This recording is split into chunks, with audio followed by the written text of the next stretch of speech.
di dalam sela-sela sangat-sangat sibuknya, beliau telah meluangkan waktu untuk hadir di sini. Dan perlu kami ingatkan pula untuk lebih memperlancar webinar kali ini, kami mohon kepada Bapak Ibu untuk selalu mengaktifkan fitur videonya, jadi biar kelihatan nih ya, biar kenal nih Bapak Ibu tampil di layar. Dan tentunya untuk mengkondisikan bahwa audionya jangan sampai bocor atau jangan nyala. Baiklah, kita lanjut ke pembicara kunci yang akan membahas tentang 4 pilar kebangsaan dalam perspektif keagamaan. Wakil Ketua MPR RI kepada Bapak Dr. Haji Muhammad Hidayat Nur Wahid MA. Kami silahkan. Baik, terima kasih. Assalamualaikum warahmatullahi wabarakatuh. Waalaikumsalam warahmatullahi wabarakatuh. Selamat pagi dan salam sejahtera untuk kita semuanya. Salam sehat juga untuk kita semuanya. Tentu yang sangat kita hormati sahabat-sahabat semuanya di Lembaga Sensor Film di bawah kepemimpinan dari Bapak Romi Fibri Hartianto. Kemudian juga tadi Bapak Wakil Ketua LSF, Bapak Irfan Ismail, Bapak Rektor Universitas Al-Azhar, Profesor Dr. Insinyur Asep Saifuddin MSc, kumaha ada Ramang, Prof? Alhamdulillah saya, Mas. Alhamdulillah. Dan para narasumber kita, Bapak Muhammad Fuad Nasar, Esos MSc, Sekretaris Direktorat Jenderal Bimbingan Masyarakat Islam Kemenak RI, Buya Dr. Haji Amirsah Tambunan MA, Sekjen Majelis Ulama Indonesia, Dr. Nasrul MA, Ketua Komisi 1 Lembaga Sensor Film Republik Indonesia, Bapak Dr. Andes Dirmansyah MPD, Wakil Rektor 1 Bidang Akademik Universitas Al-Azhar, Mas Hanung Bramantyo, Produser Film Ayat-Ayat Cinta, yang seperti Prof. Asep saya juga nonton, Bang Hanung Bramantyo, itu film yang sangat mensejarah dan sangat mengesankan gitu ya. Tentu juga Mbak Ayu Sinta, aktris film, dan seluruh peserta webinar yang saya hormati, baik Sivitas Al-Azhar, keluarga besar LSF, maupun juga keluarga besar pencinta film LSF di seluruh Indonesia. Alhamdulillah, tentu saya menyambut sangat baik ya kerjasama antara kampus Universitas Al-Azhar dengan Lembaga Sensor Film, dengan seluruh pemerhati film, seluruh produsen film, dan seluruh aktivis di dunia perfilman, dan dengan kami juga di MPR RI.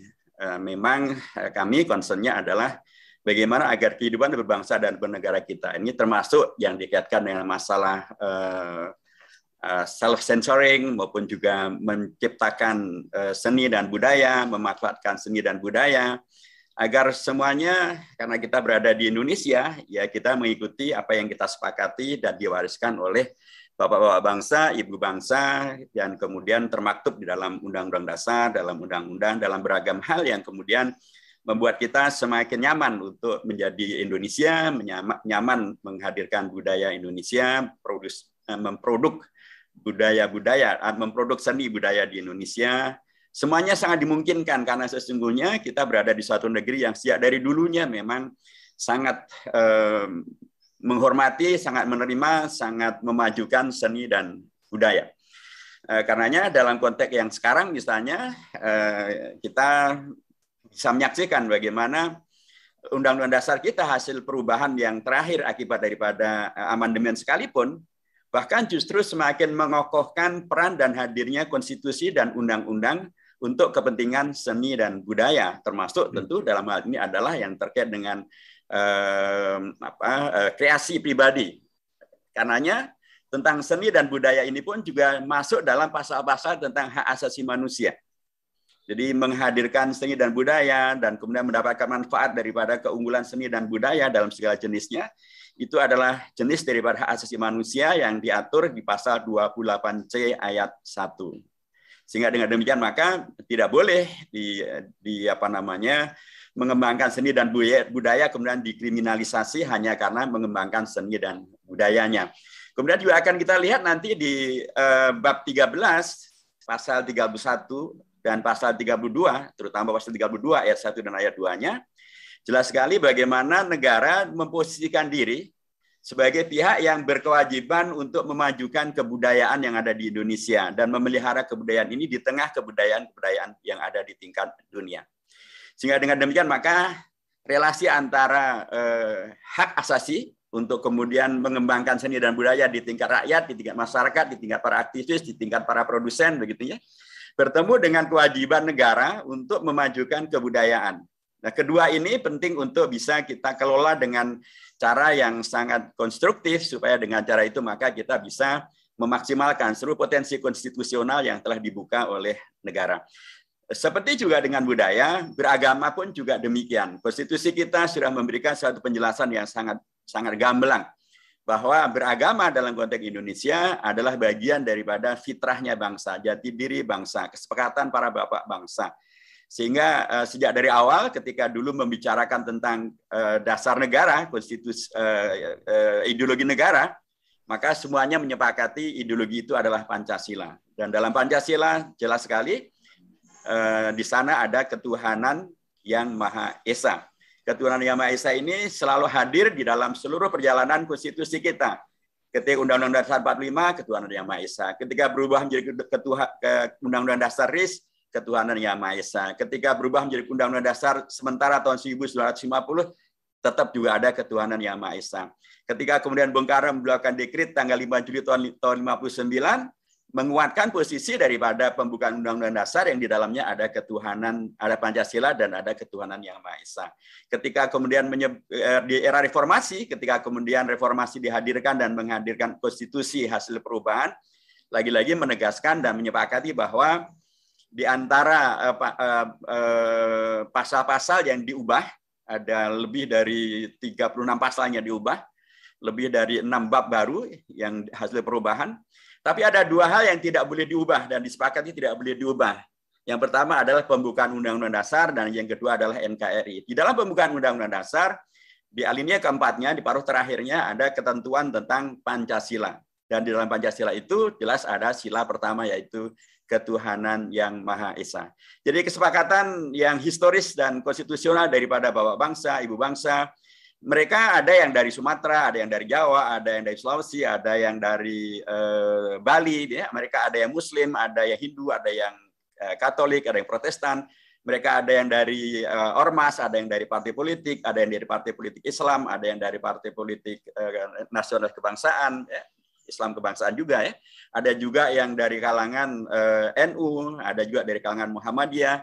Semuanya menyepakati bahwa Indonesia kita ini adalah di sana ada keterpaduan antara beragama dan juga bernegara.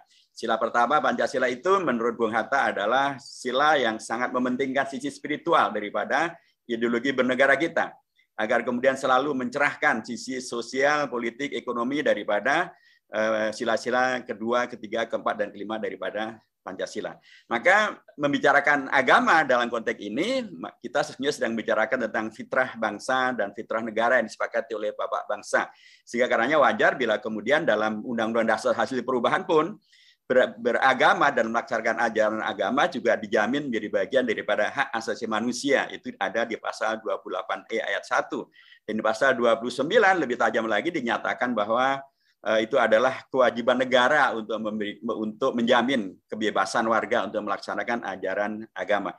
Jadi seperti juga dengan kebudayaan tadi, ada hak asasi manusia yang diberikan oleh konstitusi agar warga memaksimalkan potensinya menghadirkan seni dan budaya yang berkeunggulan, dan negara memastikan dirinya, menjamin begitunya hak itu bisa terlaksana.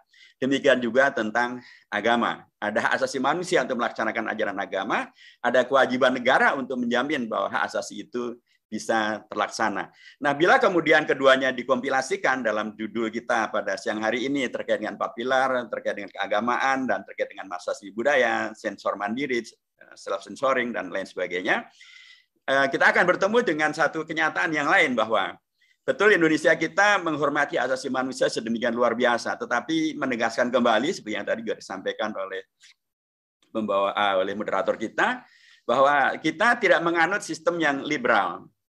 Hak asasi manusia kita juga bukan hak asasi manusia yang liberal.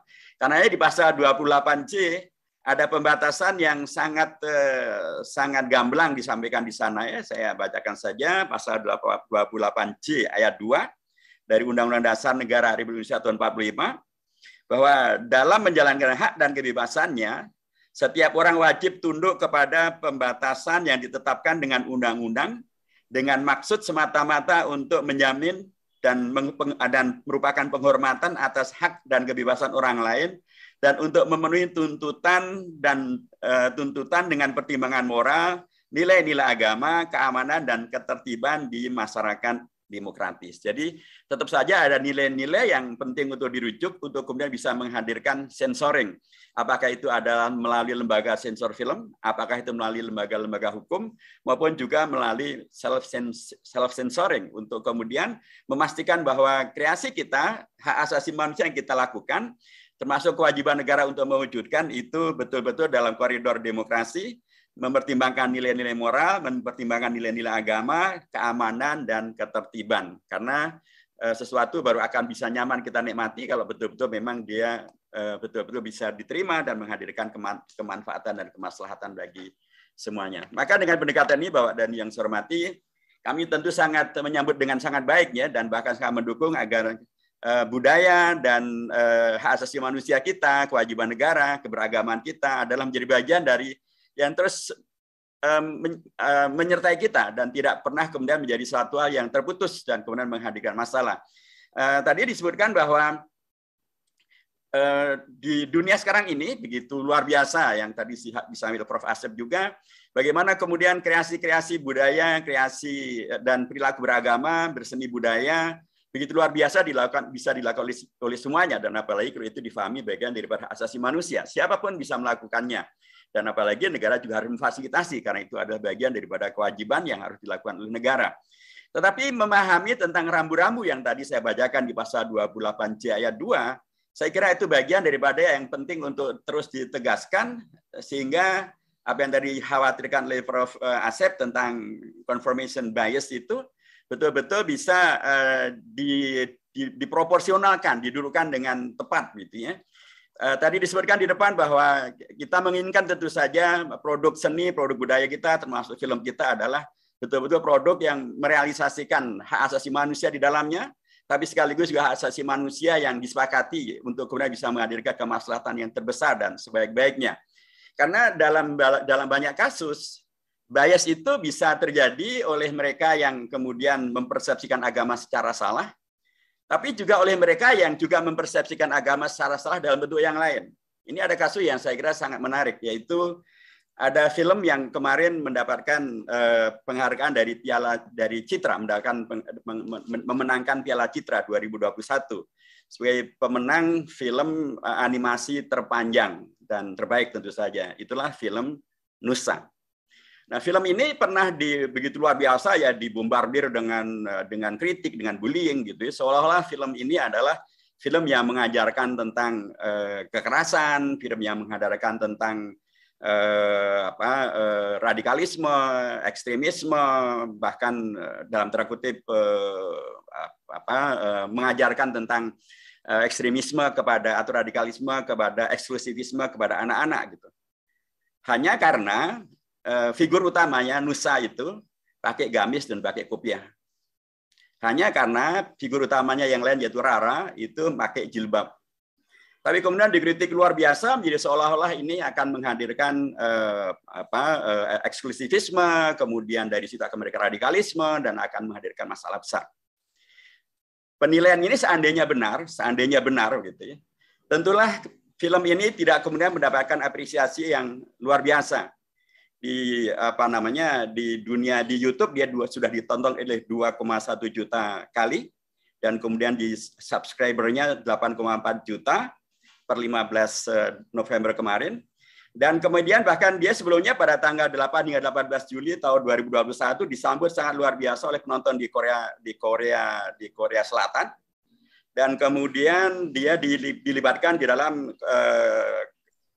festival film Buncheon International Fantastic Film Festival di Korea Selatan, dan kemudian dia meraih Piala Citra 2021 sebagai film animasi panjang yang terbaik.